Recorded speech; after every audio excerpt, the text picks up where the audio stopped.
पूजा को शुरू से ही मम्मा टीवी देखना बहुत पसंद था। वो हमेशा मम्मा टीवी देखती रहा करती। एक दिन पूजा ठंड में अपने कंबल में घुसकर मम्मा टीवी देख रही थी। तभी पूजा के घर उसकी सहेली सेजल का आना होता है और सेजल सीधा पूजा के कमरे में जाकर पूजा से कहती है, मैं तुझे कॉल कर रही हूँ, तुझे मेरी कॉल दिखाई नहीं देती है क्या? भूल गई, आज हमें राहुल की बर्थडे पार्टी में जाना था। तू इतनी जिद कर रही थी पार्टी में जाने की और अब तू कॉल भी नहीं उठा रही है। बस 2 मिनट रुक जा यार, ये वीडियो खत्म होने वाली है, फिर मैं तुझसे बात करती हूँ। जब तक पूजा की वीडियो खत्म नहीं होती तब तक पूजा सेजल की किसी भी बात का जवाब तक नहीं देती। थोड़ी देर बाद जब पूरी वीडियो पूजा देख लेती है तो सेजल को जवाब देती है। हाँ अब बोल, क्यों तू इतना चिल्ला रही थी? ऐसा भी कौन सा पहाड़ टूट गया था तेरे ऊपर? पहाड़ टूट गया है? अरे तू भूल गई क्या? पूजा, तूने ही तो कहा था ना राहुल को उसकी बर्थडे पार्टी में आने के लिए, और अब जब मैं तुझे चलने के लिए कॉल कर रही थी तो तू कॉल क्यों नहीं उठा रही थी? अरे आज वो मैं पात मारने वाली बहू देख रही थी। यार सच में कितनी अच्छी है मम्मा टीवी की वीडियोस। मैं तो जब भी मम्मा टीवी की वीडियो देखती हूँ ना, मजा ही आ जाता है मुझे तो। ये क्या है? ये क्या देखने लगी तू? तुझे मम्मा टीवी चैनल के बारे में नहीं पता? यार तू कितनी बड़ी पागल है। इतना बढ़िया चैनल है ना, हमें इतनी अच्छी अच्छी वीडियो देखने को मिलती है इस पे। मैं तो खाते पीते हर टाइम वही देखती रहती हूँ। अच्छा, सच में क्या इतनी अच्छी वीडियो है मम्मा टीवी की? हाँ यार बहुत अच्छी होती है। रुक, मैं तुझे अभी वीडियो दिखाती हूँ। पूजा सेजल को मम्मा टीवी की वीडियो दिखाने लगती है। सेजल को भी मम्मा टीवी काफी अच्छा लगता है और वो दोनों साथ में कंबल में बैठकर वीडियोस देखने लग जाते हैं। कई घंटे बीत जाते हैं और दोनों ही कंबल से बाहर नहीं निकलते। तो पूजा की माँ सरिता उसके कमरे में चाय नाश्ता लेकर हाजिर होती है। सेजल बेटा, क्या हो गया? तू तो यहाँ पूजा को अपने साथ पार्टी में लेने आई थी ना? आंटी, पार्टी में तो बहुत जा चुके हैं हम, लेकिन आज तो मैं भी पूजा के साथ ये मम्मा टीवी की वीडियो देखूंगी। सच में बहुत अच्छी होती है। पॉपुलर वाली तो काफी देख भी ली मैंने।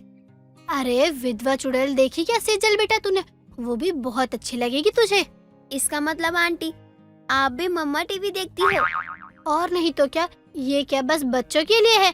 मुझे तो बहुत पसंद है। पूजा को भी इस चैनल के बारे में मैंने ही बताया था, तब से पूजा भी देखने लग गई। और पूजा ने मुझे बताया, मैं भी अब तो यही देखूंगी। लेकिन बेटा काफी देर हो गई है, तुझे घर नहीं जाना है क्या? तेरे घर वालों को तो यही लग रहा होगा ना कि पार्टी में गई है तू, उन्हें तेरी चिंता भी हो रही होगी। अरे हाँ, मैं तो वीडियो देखने में सब कुछ भूल गई। मैं चलती हूँ पूजा, मुझे लिंक भेज दे तू चैनल का। कैब में यही देखती हुई जाऊंगी। आज तो मेरा नेट भी काफी बचा हुआ है। सही है। हाँ ठीक है, भेज दूंगी। तू भी सब्सक्राइब कर लियो, लेकिन तू मेरा मुकाबला नहीं कर पाएगी। अब तक तो मेरा ही रिकॉर्ड है, हमेशा हर वीडियो पर मैं ही कमेंट करती हूँ। चल चल झूठ मत बोल, मैं करती हूँ। कोई बात नहीं, खुद देख लेना कि अब कौन करता है सबसे पहले कमेंट। पूजा जिसको मम्मा टीवी चैनल के बारे में बताती, वो सब भी पूजा की तरह ही उसी चैनल के दीवाने हो जाते। कुछ दिनों के बाद सरिता अपनी पसंद के लड़के से पूजा की शादी करवाती है। शादी के बाद पूजा अच्छे से अपने घर को संभाल लेती है, लेकिन ससुराल में भी नाटकों की जगह वो यूट्यूब का मम्मा टीवी ही देखा करती। ऐसे ही कई दिन निकल जाते हैं। कुछ दिनों के बाद पूजा अपनी सास रमा के साथ बाजार से जल्दी जल्दी घर आ रही थी और पूजा की वजह से उसकी सास रमा को भी जल्दी जल्दी चलना पड़ रहा था। रमा को ये सब देखकर काफी गुस्सा आ रहा था। बहू, इतनी भी क्या जल्दी है? अरे तू क्यों मुझे भगाते हुए लेकर जा रही है? तू कम से कम मेरी उम्र का तो ख्याल कर। मुझ में अब तेरे जितनी फुर्ती नहीं है, मैं तेरी तरफ भाग नहीं सकती हूँ। माँ जी आप आराम से आओ, मुझे तो घर जल्दी ही जाना है। आप ही पता नहीं क्यों इतना धीरे धीरे चल रही हो। अरे थक गई हो तो जल्दी चलो ना, घर जाकर आराम कर लेना। इतनी क्या जल्दी है घर जाने की? घर कहीं भागा जा रहा है क्या, जो तुझे जल्दी जाकर उसे पकड़ना ही है? माँ जी टाइम होने वाला है, वीडियो आने ही वाली है मम्मा टीवी की, मुझे तो वही देखनी है। आपको पता है माँ जी, सबसे पहले मैं ही कमेंट करती हूँ, और आज तो मैं अब तक घर ही नहीं पहुँची हूँ, इसलिए जल्दी चलो। मुझे लगा कि तुझे घर की चिंता हो रही होगी, इसीलिए तू घर जाना चाहती है, लेकिन यहाँ तो तुझे वीडियो देखनी है, इसीलिए तू इतनी जल्दी भागी जा रही है। इसलिए मैं आपको अभी कुछ नहीं बताना चाह रही, क्योंकि आप ऐसे ही करती हो, बातों में मेरा टाइम खराब करती हो। अरे माँ जी, अगर आप ऐसी ही बातें करती रहोगी ना तो मैं ज्यादा लेट हो जाऊंगी। मुझसे इतना तेज नहीं चला जाएगा, तुझे देखना है तो तू भाग, मैं आराम से चली जाऊंगी। अच्छा ठीक है माँ जी, जैसी आपकी मर्जी, आप आराम से आओ। और हाँ, आप जब आराम से आ ही रही हो तो ये सब्जी का थैला भी लेती आना, मैं थोड़ी जल्दी में हूँ। पूजा सब्जी का थैला अपनी सांस को पकड़ाकर अब तुरंत ही घर आती है और मम्मा टीवी पर वीडियोस देखने बैठ जाती है। कुछ देर के बाद रमा सब्जी लेकर घर आती है तो देखती है कि पूजा आराम से बैठकर फोन में मम्मा टीवी की वीडियोस देख रही थी। ये देखकर रमा को बहुत गुस्सा आता है। बहू तू घर जल्दी आ गई तो कुछ काम ही कर लेती, या घर के काम भी मेरे लिए ही छोड़ दिए तूने, जैसे वहाँ सब्जी का थैला मेरे सहारे छोड़ दिया था। अरे माँ जी, काम तो बाद में भी हो जाएगा, आप यहाँ पे आओ, मैं आपको दिखाती हूँ कि क्यों आखिर मुझे मम्मा टीवी इतनी पसंद है। पता है, इसमें बहुत सारी वीडियोस पॉपुलर हैं और जैसे कभी कभी आप और मैं तू मैं हो जाती है ना, वैसे ही इसमें भी होती है। मुझे तो देखकर बड़ा ही मजा आता है। पूजा अब अपनी सास के साथ बैठकर ही उसे देखने लगती है। थोड़ी देर के बाद धीरे धीरे सब लोग पूजा के घर में मम्मा टीवी देखने लगते हैं और बड़े टीवी पर भी वही चलाया करते और मम्मा टीवी देखने के लिए सब अपना काम भी जल्दी जल्दी करते। कुछ दिनों के बाद पूरा परिवार साथ में मम्मा टीवी पर सारी वीडियोस देख रहा था कि तभी रमा की पड़ोसन विमला आती है और सबको एक साथ देखकर वो कहती है, अरे ये क्या रमा, आज तो तू पूरे परिवार के साथ पिक्चर देख रही है घर में। तभी मैं कहूँ तू आजकल बाहर क्यों नहीं आती है। कौन सी पिक्चर देख रहे हो तुम लोग? आंटी, आप डिस्टर्ब मत करो, मुझे बिल्कुल भी डिस्टरबेंस नहीं पसंद है। हाँ हाँ, मुझे नहीं पसंद। विमला तू अपने घर जा, बाद में आइयो बात करने। बाद में क्यों, अभी क्यों नहीं? अरे मुझे भी बताओ ना, मैं भी फिर तुम लोगों के साथ बैठकर पिक्चर देखूंगी। मुझे भी पिक्चर देखने का बहुत शौक है। रमा, तू अपनी सहेली के साथ ऐसा मत कर। बहू अब तू टीवी को रोक कर पहले विमला को ही बता दे कि हम क्या देख रहे हैं, वरना ये हमें शांति से कुछ भी नहीं देखने देगी। रमा के कहने पर पूजा वीडियो रोकते हुए बोलती है, आंटी जी, हम ना वीडियोस देख रहे हैं, वो भी मम्मा टीवी की। आपको पता है, इसमें इमोशनल सास बहू टाइप्स, हंसी मजाक वाली, जुए वाली, पाद मारने वाली बहुत अच्छी अच्छी कहानियाँ होती है। कुछ कहानी तो हमें अच्छी शिक्षा भी देती है। इसलिए हम तो पूरे परिवार के साथ संडे को काफी वीडियोस देखते हैं और रोज जो अपने फोन में अलग अलग देखते हैं ना, वो तो अलग ही है। अच्छा, इतनी अच्छी वीडियो है, फिर तो लगा बहू, मैं भी तुम सबके साथ ही देखूंगी। अब विमला भी सबके साथ मम्मा टीवी की कहानियां देखने लग जाती है।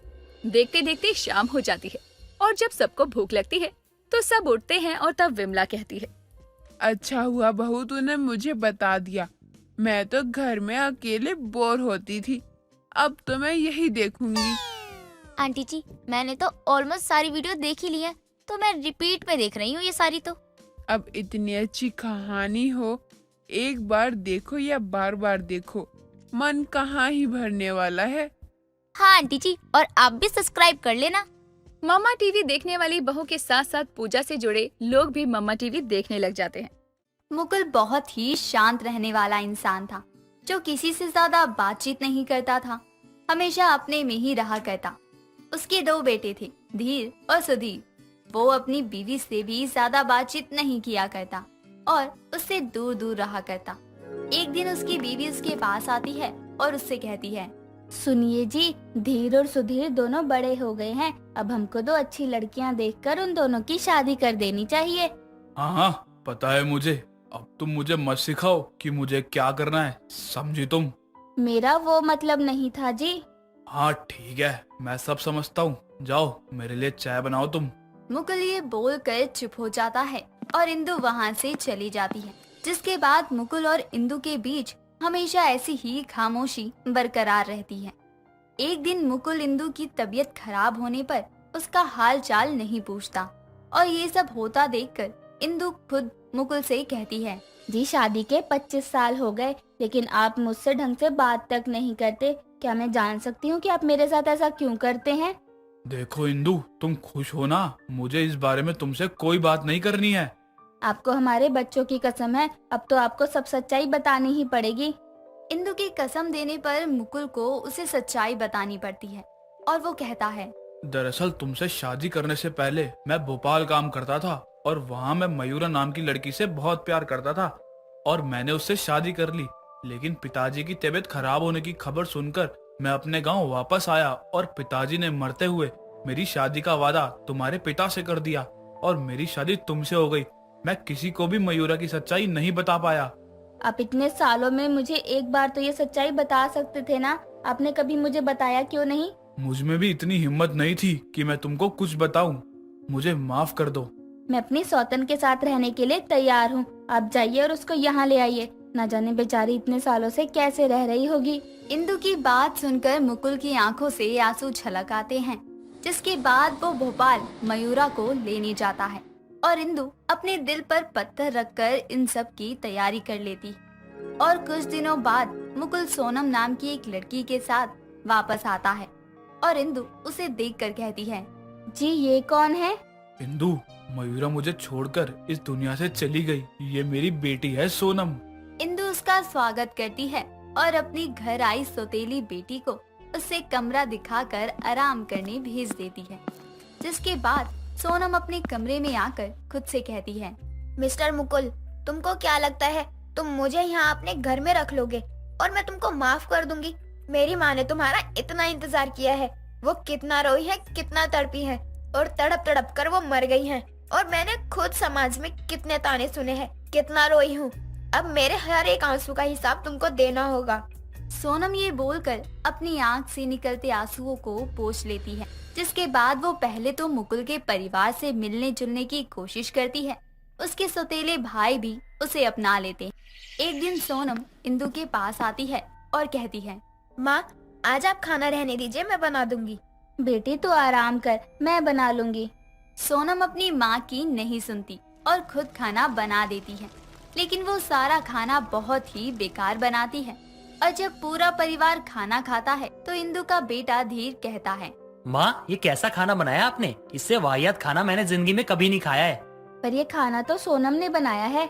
माना कि आप सौतेली माँ हैं, लेकिन ये आप झूठ क्यों बोल रही हैं? अब आपकी सौतेली बेटी आपके घर आ गई है तो आप ऐसे झूठ बोलेंगी? सोनम ये बोलते हुए अपने पराठे लेकर कमरे में चली जाती है।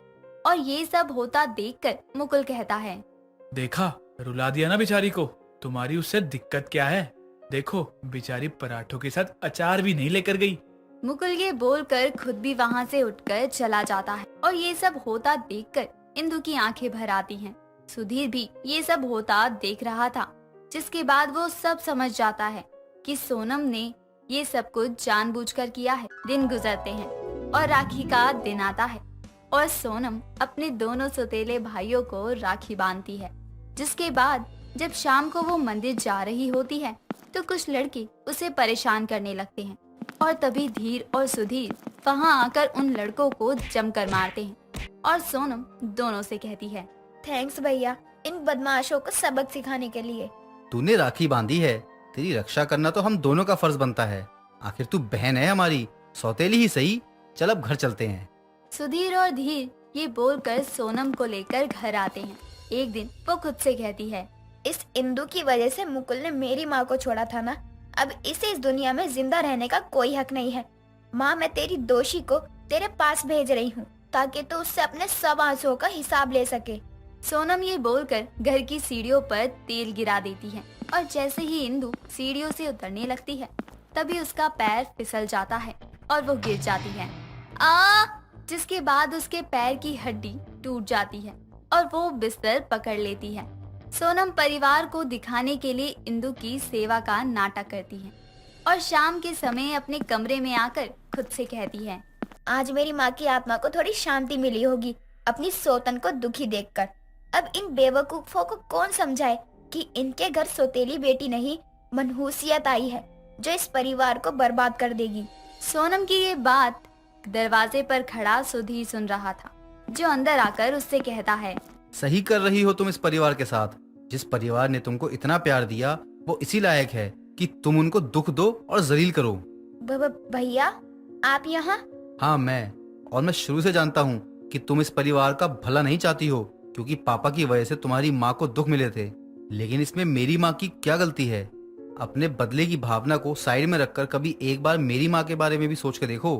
सुधीर ये बोलकर वहाँ से चला जाता है। जिसके बाद सोनम उसके बात के बारे में सोचती है और रात को हल्दी वाला दूध लेकर अपनी सौतेली माँ इंदु के पास जाती है और उसे कहती है, लीजिए माँ, दूध पी लीजिए। अरे बेटी तूने क्यों कष्ट किया? मैं ठीक हूँ।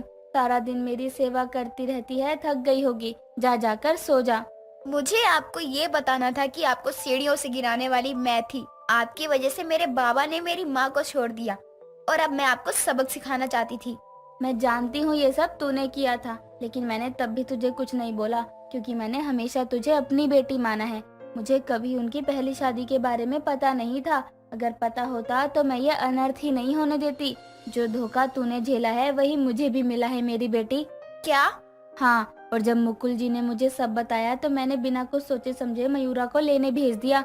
और मैं सच बता रही हूँ, मुकुल जी कभी भी तुम्हारी माँ से बिछड़कर खुश नहीं थे। उन्होंने मेरे साथ रिश्ता बस अपने पिता की कसम और वादे की खातिर निभाया। ये जो भी हुआ ईश्वर की नियति थी, इसमें किसी का दोष नहीं है। मुझे माफ कर दो माँ, मैंने आपको माँ बोला लेकिन कभी माँ मान नहीं पाई। लेकिन मैंने तो तुझे हमेशा अपनी बेटी माना। मेरी कोई लड़की नहीं थी तो मुझे लगा भगवान ने मुझे एक लड़की देकर मेरी झोली भर दी।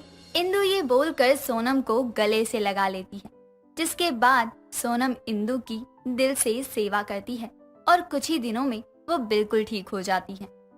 जिसके बाद सोनम दिल से सबसे माफी मांगती है और सब उसे माफ भी कर देते हैं।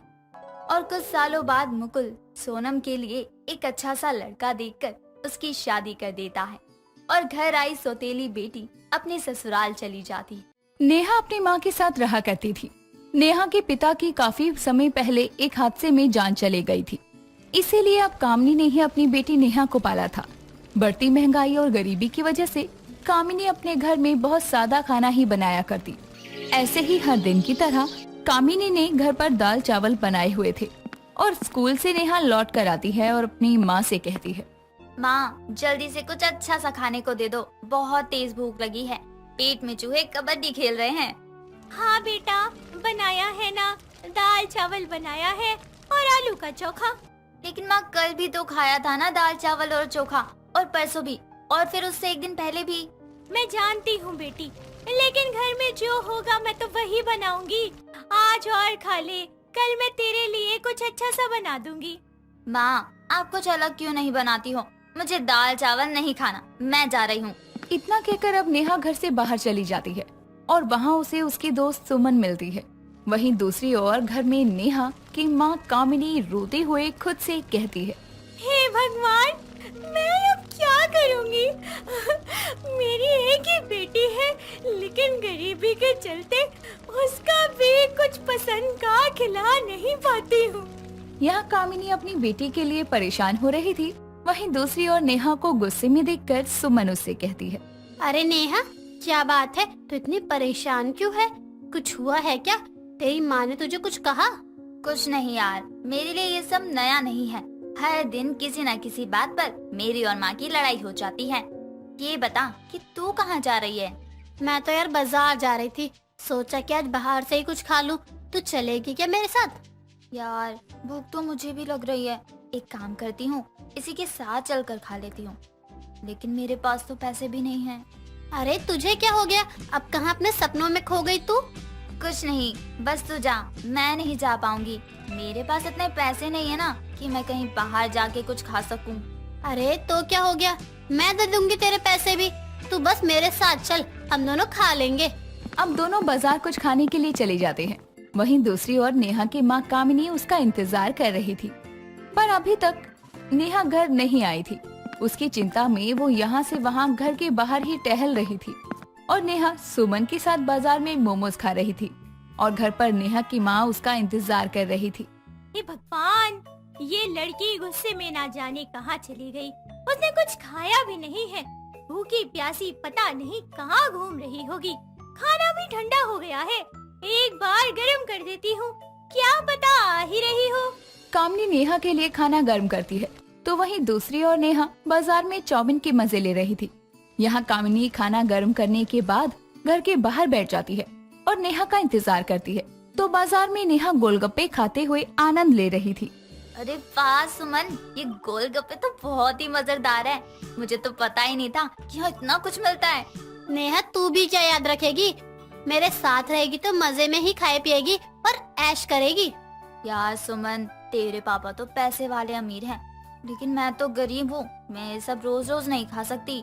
हम गरीबों के नसीब में तो बस दाल चावल है। तू इतनी चिंता क्यों कर रही है? मैं हूँ ना तेरे साथ। जरूरी नहीं है कि तू रोज रोज दाल चावल ही खाए। सुमन नेहा को अपने पैसों से बाजार में बहुत कुछ खिलाती है और वहाँ नेहा की माँ कामिनी घर पर नेहा का इंतजार कर रही थी और बार बार खाना गर्म कर रही थी। कुछ देर बाद नेहा भी मुस्कुराती हुई घर आती है और उसे देखकर कामिनी कहती है, बेटी नेहा तू आ गई। चल अब जल्दी से खाना खा ले। बहुत देर हो गई तुझे बाहर गए हुए। मुझे पता है तू अपनी माँ से ज्यादा देर गुस्सा नहीं रह सकती और भूखी तो बिल्कुल नहीं रह सकती। चल जल्दी से खाना खा ले बेटा। माँ, मेरा तो पेट भरा हुआ है। वो क्या है ना, बाहर मुझे मेरी दोस्त सुमन मिल गई थी, तो उसने मुझे बाजार से बहुत कुछ खिलाया, इसलिए मेरी भूख ही मर गई। क्या कहा? भूख मिट गई? मुझे लगा तू गुस्सा है और कुछ खाया नहीं होगा, इसीलिए मैंने भी कुछ नहीं खाया बेटा। माँ आप खा लीजिए, मैं जा रही हूँ सोने। मुझे तो बहुत तेज नींद आ रही है। नेहा अब सोने चली जाती है और यहाँ कामिनी भी खाना नहीं खाती और खुद भी भूखी सो जाती है। यूं ही एक दिन और बीत जाता है। अगली सुबह नेहा तैयार होकर स्कूल के लिए निकल जाती है, जहाँ जाकर उसे पता चलता है कि स्कूल में किसी लड़की का जन्मदिन था जो कि एक अमीर परिवार से थी। उसने अपने सभी दोस्तों को पिज्जा पार्टी दी थी सिवाय नेहा के, और ये देखकर नेहा बहुत उदास हो जाती है। लेकिन सुमन नेहा के पास आकर कहती है, अरे नेहा तुम यहाँ क्यों खड़ी हो? तुम्हें नैना ने पिज्जा नहीं दिया क्या? ऐसा नहीं है, मैंने खुद ही नहीं लिया। क्या कहा? तूने नहीं लिया या उसने नहीं दिया? मैं सब जानती हूँ कि नैना तुम्हें पसंद नहीं करती। अच्छा चलो उसकी बात जाने दो। एक काम करते हैं कि हम दोनों साथ में पिज्जे को खाते हैं। लेकिन सुमन, ये तो तुम्हारा पिज्जा है ना, तुम इसे मुझे क्यों दे रही हो? तुम खाओ इसे, मैं नहीं खा सकती। हम दोनों दोस्त हैं ना, तो हम दोनों भी इसे मिल बांट कर ही खाएंगे। नेहा को अब सुमन पिज्जा खाने के लिए दे देती है। नेहा ने पहली बार पिज्जा खाया था, उसे पिज्जे का स्वाद बहुत पसंद आता है और वो कहती है, यार सुमन, ये पिज्जा तो बहुत ही अच्छा है। मैंने कभी पिज्जा नहीं खाया, लेकिन आज खा रही हूँ तो बहुत अच्छा लग रहा है। नेहा मैं समझ सकती हूँ, लेकिन ये सब तो अमीरों के लिए एक दिन में एक बार के खाने में से एक होता है। मैं तो खुद कभी कभी खा ही लेती हूँ। पिज्जा, बर्गर, मोमो, ये सब अमीरों के चोचले होते हैं। मुझे तो घर का दाल चावल ज्यादा पसंद आता है। यार तू कितनी लकी है ना, तेरे मम्मी पापा अमीर है और वो तुझे रोज ये अमीरों वाला खाना खाने को मिलता है, और एक मेरे घर में तो बस रोज दाल चावल ही बनते हैं। अरे अब तू ज्यादा मत सोच और आराम से खा ले, वरना पिज्जा ठंडा हो जाएगा। नेहा और सुमन पिज्जा खा लेते हैं और यूं ही अब कुछ समय बाद जब स्कूल की छुट्टी होने वाली थी, नेहा अपने घर जाती है और अपनी माँ को कहती है, माँ आपको पता है, आज मैंने पिज्जा खाया था। स्कूल में एक लड़की का जन्मदिन था, तो उसने सबको पिज्जा खिलाया। मुझे तो बहुत मजा आया खाकर। बेटी ये सब अमीरों का खाना होता है, हम गरीबों के नसीब में ये कहाँ, क्योंकि ये सब बहुत महंगा है। तो तू ज्यादा किसी के साथ ये सब मत खाना, वरना तुझे इन सब की आदत लग जाएगी। माँ एक बात बताओ, आपने कभी खाया है ये अमीरों वाला खाना? अरे मेरी बच्ची, तुझे क्या लगता है मैंने कभी खाया नहीं होगा ऐसा खाना? हम गरीबों के घर दाल चावल बनते हैं, अमीरों का खाना नहीं। जब से तेरे पापा इस दुनिया को छोड़ कर गए हैं ना, तब से तो मैंने दाल चावल के अलावा कुछ और खाया ही नहीं। इतना कहकर अब कामिनी अपने कामों में लग जाती है और नेहा खुद से कहती है, माँ ने कभी भी अमीरों वाला खाना नहीं खाया है। अब मैं माँ को अमीरों वाला खाना खिलाऊंगी, चाहे मुझे कुछ भी करना पड़े। अब यूं ही वक्त गुजरता है और नेहा स्कूल के सभी बच्चों से उनका होमवर्क करवाने के लिए कहती है, जिसके लिए वो उनसे बदले में 10 रुपए लेती है।